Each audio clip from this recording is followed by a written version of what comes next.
Hello, everyone. Hello. Hope you're having a great day so far. And I am absolutely thrilled with our guest today, who is really a dear, dear friend of mine, and probably the brightest woman I know on so many levels. And I truly mean that. And that is Erin Soto, who was a former Foreign Service officer at the U.S. Department of State, author of Sharing Secrets, a conversation about counterintuitive nature of executive leadership, available on Amazon, and of course, a brilliant executive leadership coach. And with that, I would love to introduce or say hello to Erin. Hi, Erin. Hey, Kelly, how are you doing?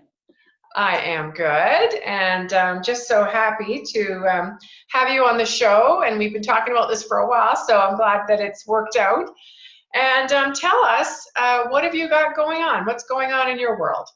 Oh, I've got a lot going on. I just came back from Nairobi, Kenya, where I worked with the USAID, part of the federal government, representing overseas, helping them work through some typical office issues in a 2-day retreat. I did that with a couple Kenyan ICF certified coaches. It was a wonderful, wonderful experience. I just a few months ago won my first federal government subcontract to do executive coaching for a group of officers here in Washington, in the nation's capital. These are people who focus on promoting democracy and good governance overseas in developing countries. So I'm thrilled to have won that and have begun working with them. And I've just been, doing what I love to do, coaching people, trying to make a difference in their lives and igniting their fire and their passion. And as part of that, I've been fortunate enough to see my book sales continue to go off the Amazon shelves. So life is good. Yeah, it's a great time to be a coach, and I just thank you so much for putting this podcast on, so others can get a perspective of what it is a coach does and what it is a coach talks about. Well, wonderful. And first of all, you're so freaking humble, as always. If the listeners only knew what I know, how brilliant you are, and congratulations on all of that and whatever you got cooking for 2019, which I know is much more than that, and what a blessing you will be in the lives that you touch in the coming year. But that's such a cool topic, actually. Why don't we dive in there? Because a number of individuals have given me feedback on the podcast thus far. They've literally said, "Hey, we like it because it's sort of creepy. It sort of sounds like we're eavesdropping on you and a colleague." And even though I've been coaching many, many years, it's always seems to be that there's many people who actually don't know what coaching is or what a coach does exactly. Like, what does a coach do? So, why don't we talk about, like, as an example, what would you say would be one of, a reason someone would hire, in particular, an executive leadership coach like yourself? Mm-hmm. Okay, that's a good question. There are a lot of reasons, but oftentimes when a leader recognizes that what they've been trying isn't working, or something in the office is wrong and they're not quite sure what, they can't pinpoint it. Mm-hmm. Sometimes it's because the executive leader needs a sounding board. They just need someone to help them think through a difficult decision. Mm-hmm. They don't want to necessarily go to their subordinates because their subordinates might think they don't know what they're doing. And they don't want to go to their superiors because the superiors may think they're in over their heads. Mm-hmm. So a coach is an outside expert who can help serve as a sounding board for an executive, and a way to think through decisions before they're made to ensure that they're thought through thoroughly. Mm-hmm. So a coach plays a lot of different roles. It depends on the situation. And there are all kinds of different coaches, but an executive coach, I would say that those are sort of the primary things that they do. Mm-hmm. Yes, I agree. I think, especially when you get to the C-suite and or board members, it really is true, the saying, it's lonely at the top. And, even though, of course, you want to make decisions cohesively with the rest of your executive team or the rest of your board members, just trying on ideas or strategies or building a new strategy, and using, an experienced coach who's got some business background, like you and I. I mean, not every coach plays in the space of executive leadership. They there's many different types of coaching modalities. But that trusted advisor, sounding board, and certainly coaching on a personal level as well. Because I always say your business will only grow as big as you grow, or it would only grow as fast as you grow. So what you began to say was, that leadership strategy wasn't working. So leadership style not working, usually, in my 25 plus years of coaching, there's some, what we might call life coaching, personal coaching, behavioral coaching that we might need to dive into with that CEO or board member, or, someone at a VP level being groomed for the C-suite. Mm-hmm. Yeah.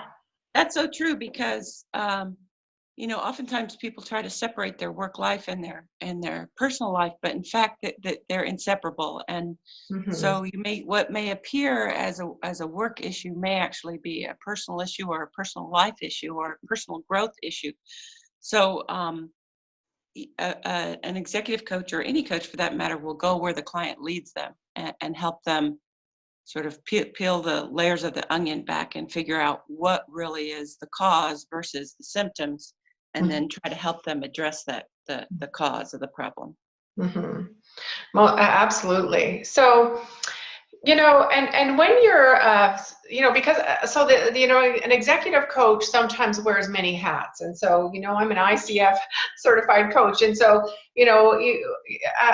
when you work under the umbrella of an ethical governing body like the ICF, your contracts and your communication with a client needs to be extremely clear on what part of your service will be coaching, what part will be management consulting, and what part will be training. And I do all three, as I know you do as well. So, so when you're in a group coaching situation, which actually would be deemed training or facilitating, not pure coaching, what do you find the difference when you've got the dynamic of a group, like say your Kenyan group at the embassy? Yeah, I think it depends on sort of how much time you have and the agenda. But I think it's the really powerful questioning is the thing that all of them have in common. So in coaching, you're really asking questions that lead the client to insights to learn. I think in facilitation, you do the same thing, because adults don't learn by being told. They learn, more by being asked the questions and coming up with the answers. So I would say that asking the powerful questions is what they all have in common. If you're training and you're using kind of a quasi-Socratic method, it's all about asking the questions that get the participant or the trainee to understand the content. I think that in facilitating, there are a group, for example, there are a lot more people, so there are a lot more dynamics at play, and listening to the responses and watching the body language of other members of the group can tell you a lot. Where in coaching, you're really just watching the one person, if you're doing that, because you may be doing over the phone coaching. So, in this, I would say the powerful questions are an important thing, and then sort of listening closely and seeing what they learn or what they know, and then asking the next question, which can lead to an insight. Does that make sense? Yes, absolutely. And it is exactly right. The education teaching methodology, is of course, experiential type learning is always better than just lecture style, right? So, even if I do a sales training, what I'm really doing is really teaching coaching 101. Have a coaching conversation with your client, not a sales conversation. If you're trying to, groom some emerging leaders, a leadership style that includes maybe a coaching style or a mentoring style is always much more powerful because you're empowering individuals, I think. Would you agree? Yeah, absolutely. Yeah. Absolutely. Wonderful. So, Erin, I just think that your life story is so interesting. And, coming as a woman in particular, out of the Foreign Service, tell us a little bit about your journey up until, becoming an executive leadership coach and an author and speaker. And just maybe you could share with the listeners sort of your journey. Okay, let's see. I think the thing that attracted me to the Foreign Service and the particular part of the Foreign Service that I was a member of was my passion for helping people. Mm-hmm. I'm a teacher by training. That's a form of helping.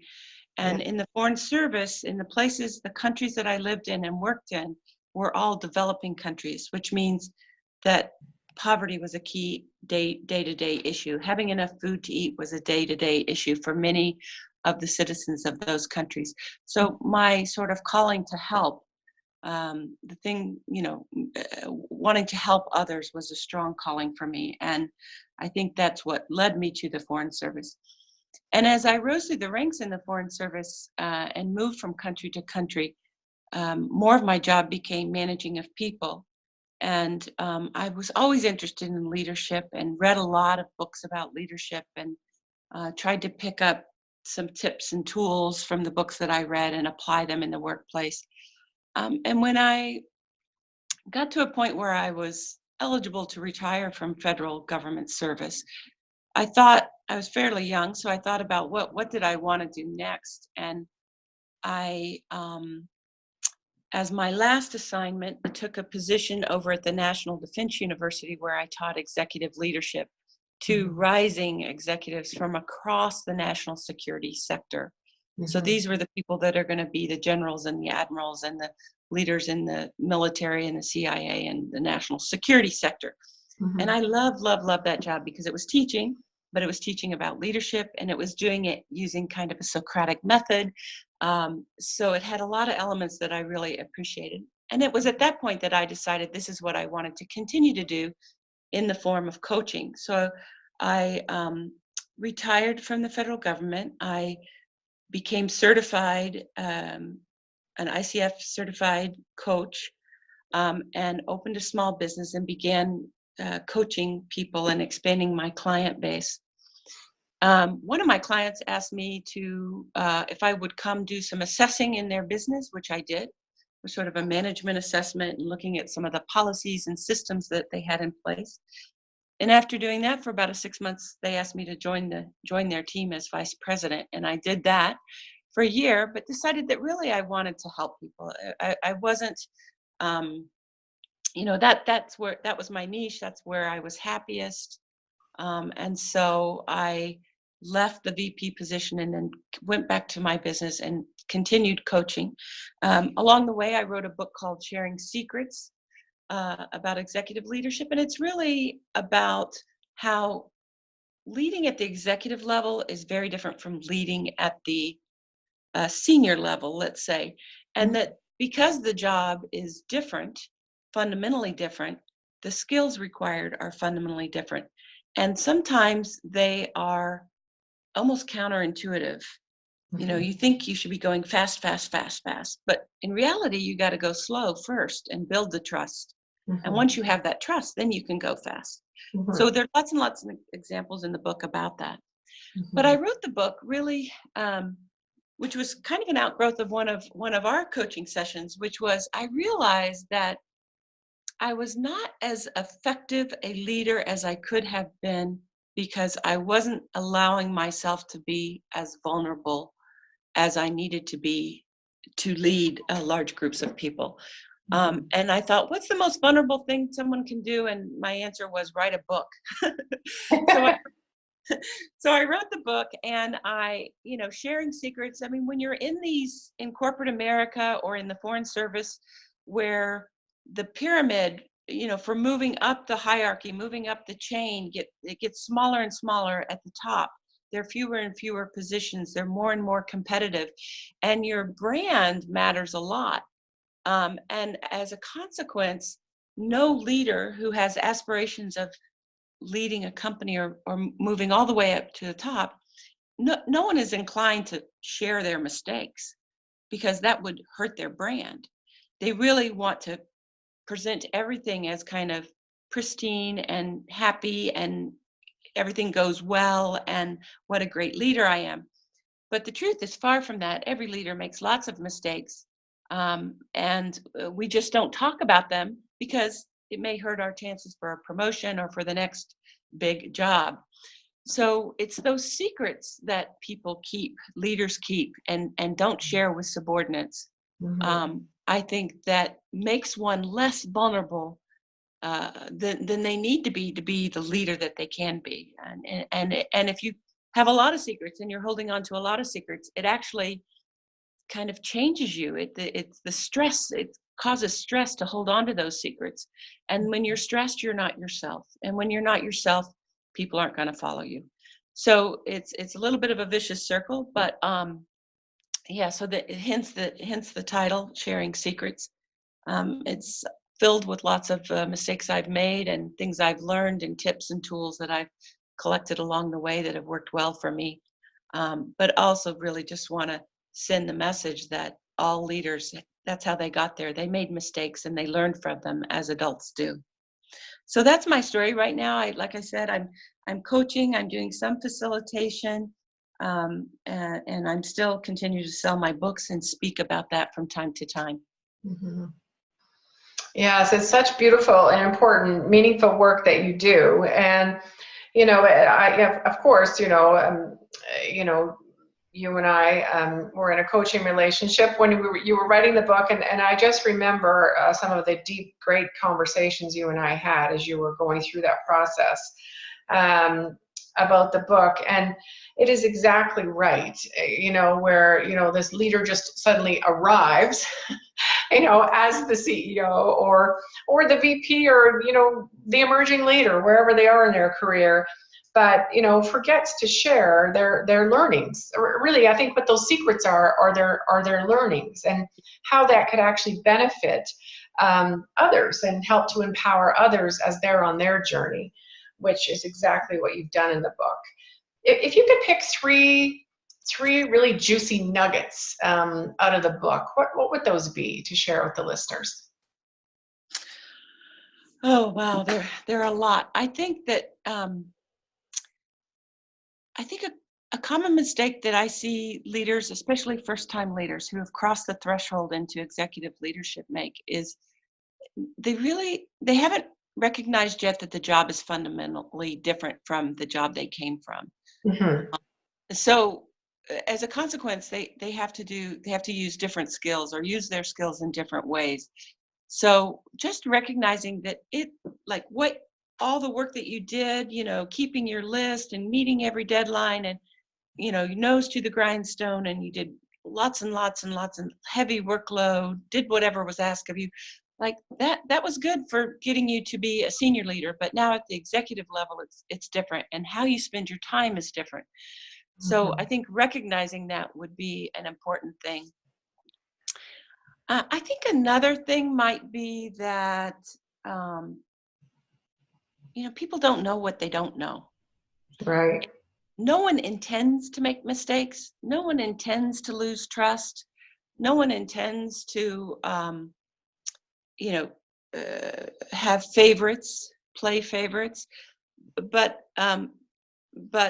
sometimes they do it because they don't know what they don't know. They don't know what it is that they're doing that's losing the trust. And, in the book, I talk about the indicators of trust. How do you know if you have trust? What do you, like in the office, go walk around, you can see it. Does trust exist or doesn't it? So indicators of trust. And then I have this trust builders and trust busters. And it's really an illustrative list, but they're common ones about what are the things you can do every single day to build trust, and make deposits into the trust bank account, because you're going to inevitably make withdrawals when you make mistakes. So I think that people don't really know what they don't know, and no one makes mistakes intentionally. I think sometimes subordinates thinks their leader is intentionally doing something, but that's never the case. Mm-hmm. At least I've never found it the case. And I guess that a third big message is that, and again, I see it as a very common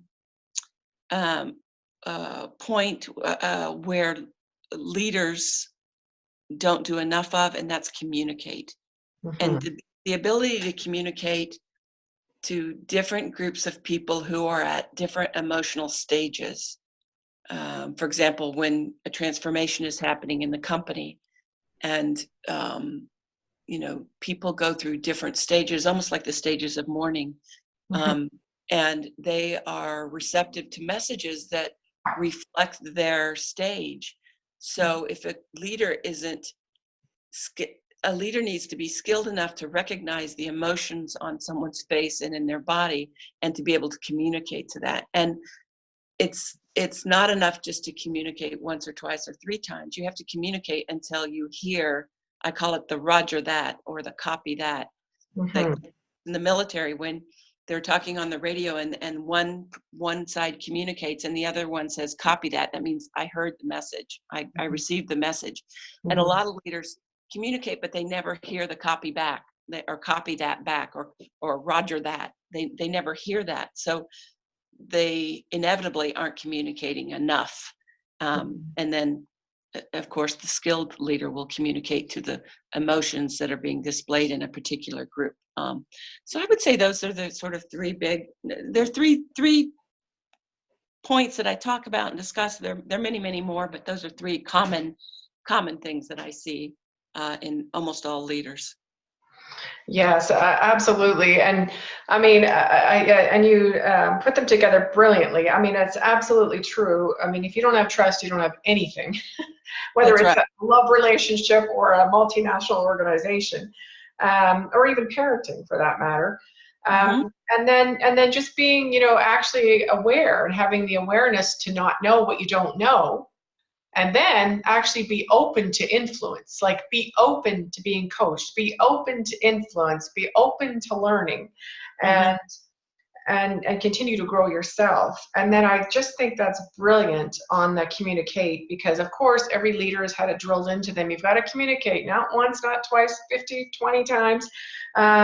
Continue to, top down communicate, but communicating, the essence of having the skill to be able to communicate to the emotional maturity or the emotional stage of each individual, not only on your executive team, but on every other, team member in the organization.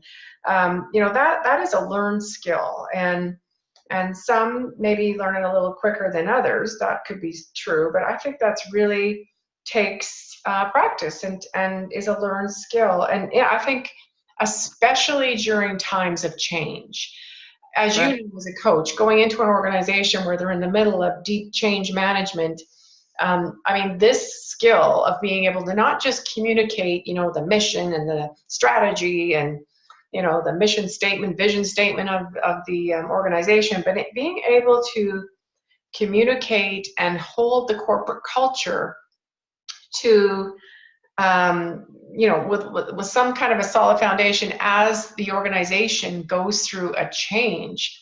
I think that ability to communicate to different levels of emotional maturity or stage is really critical. And I really love the way you put that together and the way you explain it in the book as well. It's brilliant. Yeah, wonderful. I wanted to just make one quick comment on coaching, because these things do take practice, and it is a skill, and sometimes you don't know it. And I always try to tell people when they're contemplating whether they should get a coach and what is coaching about and blah, blah. I try to kind of equate it with professional athletes or professional musicians or professional singers or professional actors. They all have coaches. And the coach is really there to help build their skill and take them to the next level. So in the workplace, it's the same thing. You know, it takes practice. It's practice day in and day out, and a coach can help usher you to the next level of leadership. Absolutely. It's absolutely. And you know, I mean, it's exactly true, because I mean, I certainly coach executives, and a big piece of my business is in the executive coaching, leadership, behavioral world. But I also coach professional athletes, and so I get to meet some of their athletic coaches and their sports psychologists or psychiatrists and all of that. I mean, they've got teams of people around them, and then to work on their mindset and then maybe their mental game, they've got me as their behavioral coach or their mindset coach. And so, you know, that is exactly right. I mean, and even you and I as coaches, I mean, you know, I mean, I coached you, you know, through your development and and I've had a million coaches, and you've coached me. And, you know, it's a continual journey for all of us who are looking at raising the bar and leveling up in our life personally and in our business and in our ability to, you know, maybe just become a leader in our community. So, you know, that is exactly right. And, you know, I don't think any well, for sure, any true leader or even an entrepreneur, you know, I mean, you and I were just talking, joking around that, you know, I was coaching before there even was an ICF. And so, you know, that a lot of people would call people like me a pioneer in coaching, which I hate that term, but, you know, it's true. Like, there's very few executives or entrepreneurs or even new business owners that would even dream of getting into business or trying something new or going through a divorce or trying to lose weight, you know, or whatever, without hiring a coach. So it's really come a long way in the last 20 years, I'll say, where, you know, having a coach with some level of expertise or speciality in whatever it is where you're looking to grow in your life is, I mean, the ROI is like, I forgot, there's all kinds of papers, and the ICF puts out papers as well. But I mean, it's, you know, it's an investment in you that you will see, I'll say, at least tenfold, probably 100 or 1,000-fold, but let's just be conservative and say tenfold back to you. So, yes, wonderful. I'd agree with that. Yeah, wonderful. So, you know, Erin, I like to keep my podcast quite short and sweet, and I know you have got so much wisdom and brilliance to share with the world, and I really would love it if you could share with the listeners where they could find you online, and maybe you know, go ahead and mention your book again, and then we'll probably draw us to a close today. So where can we find you? Well, let's see. My book is available on Amazon.com, Sharing Secrets by Erin Soto. And then online, you know, the best thing is just to send me an email on my Gmail account. I'll get it most directly there. Okay. And I'll you know, look at it immediately and respond. So my email address is Erin, ERIN, Soto, SOTO, @gmail.com. Wonderful, wonderful. Yes. So, and I would highly encourage you to pick up Sharing Secrets, a conversation about the counterintuitive nature of executive leadership for yourself and maybe for a holiday gift. Going into 2019, there is some deep, deep brilliance in that book. I know for a fact. I was there from the ground up, so I know for a fact. And I know how much work went in and research and really sharing authentically of Erin that's in that book. So it's really brilliant and well worth your time. Thank you. Yeah. So, And with that, Erin, could you share with us, what do you do on a daily basis to ignite yourself or reignite yourself when you're kind of in a slump? Mm-hmm. I guess I do several things. One is I exercise every day and get those endorphins moving. That helps. Mhm. I also journal, so I have a period of time where, in fact, you started me journaling many moons ago. Yes. Still do that every day, and I find the period of reflection is a period of growth for me. So I do Mhm. that, but most importantly, I do what I'm most passionate about, and that's coaching. And Mhm. I love the part of coaching that really ignites me is when I see the look in a client's eye when I've helped them connect the dots or have an insight or learn something that they didn't know previously. The look in their eyes and the tone in their voice is what I live for, because I know I've helped them when I hear that. So that that very particular moment is what ignites me. Mhm. I love that. Like, I really have a tear in my eye because this is exactly a coach's heart. This is exactly why we do what we do, right? Is That's absolutely right. this is when you would absolutely make it your passion project and work for free. Is, there's nothing more beautiful and powerful and magical, really, when you see that shift, when you get to be witness to the shift in the client. There's nothing like it. It's like a high like no other. And it's just fills my heart and your heart, I know. And so what a Mm. beautiful way to ignite yourself, and in a sense it's actually sharing your purpose and giving, and that's been, a few guests now have mentioned that's one of the ways that they ignite themselves. Where can I give more? Where can I serve more? And in essence, it's kind of what you just said. So I really love that. And of course, journaling, I'm nuts about journaling. And it's not up for discussion, as you know. It's going to happen. But I mean, there's real power in that. And then, of course, exercise and get those endorphins and get those neurotransmitters and the good juice pumping in your brain. And there's nothing like it. So beautiful. Well, wonderful. Thank you so much, Erin. I really appreciate you. I know you're a little tired getting back onto the right time zone, coming back from Kenya. I so appreciate you joining us today. And with that, I will say goodbye to Erin. Thank you so much, Erin. You're welcome, and thank you for inviting me to have the conversation, and good luck in 2019. Oh, thanks, Erin. Yeah, all the best to you.